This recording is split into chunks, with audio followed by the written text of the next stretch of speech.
আমরা এখন আছি নেপালে। নেপালের মাইমাজুয়াতে। খুব সুন্দর, মানে অদ্ভুত।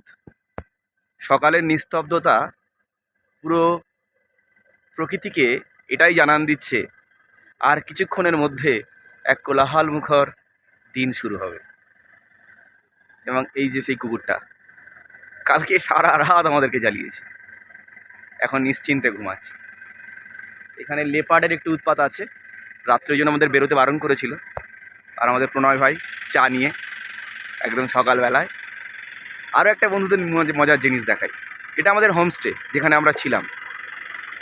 আর এখানে না প্রচণ্ড শুদ্ধ এবং পরিশুদ্ধ দুধ পাওয়া যায়, যেটা এদের গায়ের দুধ। এবং সেই গায়ের দুধ আমাদের সুকমল দা আর আমাদের সুশান্ত দা বাথরুম থেকে এসছে। আর এই যে গায়ের দুধ, এই যে আমার চা, এটা হচ্ছে আমার চা, একদম গ্রিন টি সকালবেলার। আর এই হচ্ছে এখানকার গরুর সতেজ দুধ, একদম সতেজ।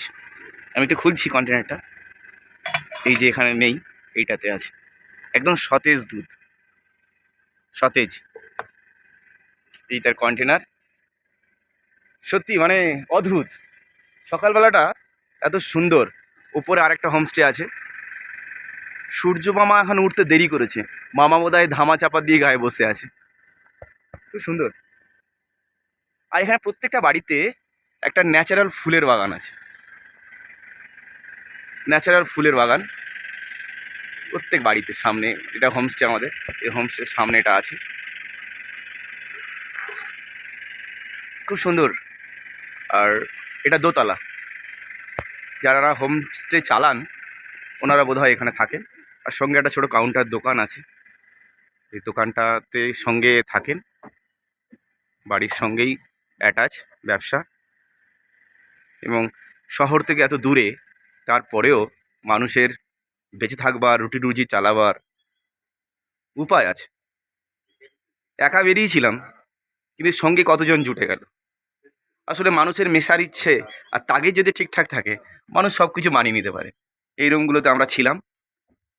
কালকে এত ক্লান্ত ছিলাম, আমরা বুঝতে পারিনি যে পরিষেবা এত ভালো, সত্যি অসাধারণ।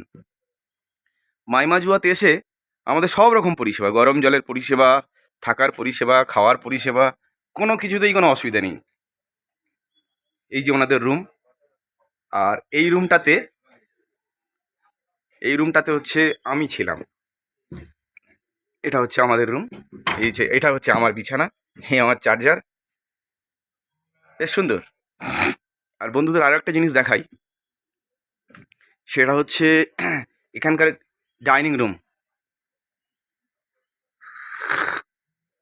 এই ডাইনিং রুমে খাওয়া দাওয়ার ব্যবস্থা এবং খুব ভালো, অসাধারণ। এটা ছিল আমাদের ডাইনিং রুম। ডাইনিং রুমের মধ্যে পরিষেবাও দুর্দান্ত। এটা হচ্ছে ডাইনিং রুম। এই ডাইনিং রুমে আমরা কালকে রাত্রে খেয়েছি এখানে। আর এইটা হচ্ছে ওনাদের কিচেন রুম। দাদা আছে কি জানি না, দাদা আছেন, হ্যাঁ দাদা আছেন। এই যে আমাদের দাদা, ইনি হচ্ছে অর্গানাইজ করেছেন পুরো ব্যাপারটা। দাদা আর একটু নামটা, ইওর নেম প্লিজ। मेरा হ্যাঁ, रुपेश गुरु। रूपेश गुरुंग। रूपेश गुरुंग। और आपका जो होमस्टे का नाम? लालीगुरास होमस्टे। লাল গুরাজ হোমস্টে। আপনারা যারা এখানে আসবেন, আমি ওনার নাম্বারটা আমার নিচে দিয়ে দেবো, আপনারা সব যোগাযোগ করে নেবেন। খুব ভালো, দাদার আত্মীয়তা ভীষণ ভালো। কালকে পোর্টার গাইড নিয়ে আমাদের একটু প্রবলেম হয়েছিল, দাদা এমনভাবে সমাধান করে দিলেন, কোনো সমস্যাই হয়নি। আর এখানে উনুনটা একটু দেখো বন্ধুরা, বড্ড অদ্ভুত। যেটা আমাদের ওখানে গ্রামের যে উনুনগুলো থাকে তার মতো নয়। এটা বেশ সুন্দর একটা পরিসংখ্যান। এবং তার গঠনমূলক ব্যাপারটা দেখুন, এখানে একটা চিমনি আছে। আর স্ট্রাকচারটা নেপালের গ্রাম্য রীতিনীতিতে যে ধরনের থাকা উচিত। আর এখানে মনে হয় এটা গরম জল হয়, গরম পানি। ইসমে আনতে গরম পানি, हाँ। এই গরম পানি, গরম জলের ব্যবস্থা, তারও একটা নিচে উনুন, পুরো ব্যবস্থাটা এরকমই সুন্দর। আর বন্ধুদের দেখাই আরও একটা জিনিস, সেটা হচ্ছে এখানে দিদিদের এই যে লাল আলু, এই যে দিদি, দাদার মা, আমাদের যা পরিষেবা দিয়েছে বলার বাইরে। এখানেও দিদি আছেন, দাদারা আছেন, এরা খুব সুন্দর। আমাদের সকালবেলা নাস্তার ব্যবস্থা হচ্ছে। আর ওই যে চলছে ব্যবস্থা, দেখতে পাচ্ছেন আপনারা। আপনারা আসলে এই হোমস্টেতে থাকবেন, দুর্দান্ত পরিষেবা। আর এখানে আহ, গরু আছে, দেশি গরু। সকাল রাত থেকেই ডাকছিল গরুগুলো। পাহাড়ের মধ্যে এসে এই যে পাহাড়কে উপভোগ করা সত্যি অদ্ভুত। কি সুন্দরভাবে পরিষেবা, গঠনমূলক পাহাড়ে মানুষদের বেঁচে থাকার রীতিনীতি সত্যি ছুঁয়ে যায়। এখানে আছে গরু। গরুগুলো বুঝতে পারছো বন্ধুরা, আমাদের পাহাড়ি গরু, নেপালি গরু, এবং তার আকার আকৃতি একটু অন্যরকম এখানে আছে। আর এখানে আছে ছাগল। আর পাহাড়ি মানুষরা যে বহন করে যে ঝুড়ি, সেই ঝুড়িগুলো এই যে এখানে আবার দেখছি প্রচুর ওই যে পাহাড়ি ফল কোয়াশ প্রচুর পড়ে আছে। এগুলো মনে হয় ছাগলদের বা গরুদের খাওয়ার জন্য। এই যে সব ছাগল পালন করা হয় এখানে। ছাগল আছে, মুরগি আছে।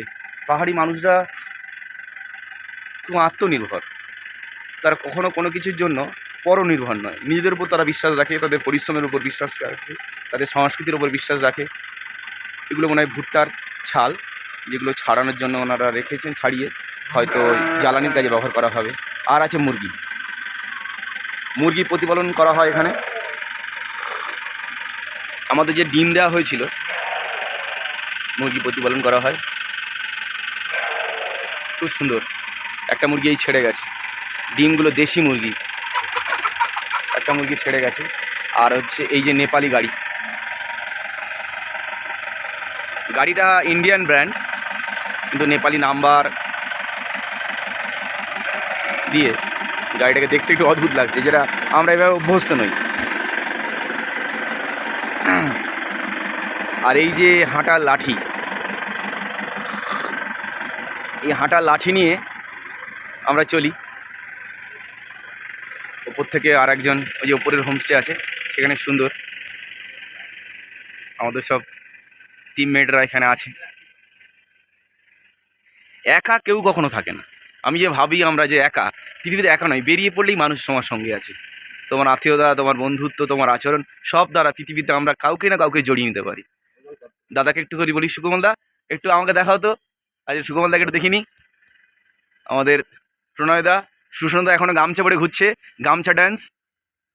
আর আমাদের সিনিয়র দাদা এখনও লুঙ্গি ড্যান্স নিয়ে তিনি দাড়ি কাটছেন। এবার একটু আমাকে দেখাক বন্ধুরা। গ্রিনটি এখনো চলছে, গ্রিন রেড হয়ে গেছে এবং জুড়িয়ে গেছে, কিন্তু তোমাদের দেখাচ্ছি পুরো ব্যাপারটা। দুর্দান্ত লোকেশন, দুর্দান্ত। তোমরা এখানে আসবে এবং প্রকৃতিকে উপভোগ করবে। এখানে দেখার মতো যেটা, সেটা হচ্ছে শান্ত একটা স্নিগ্ধ রূপ প্রকৃতি।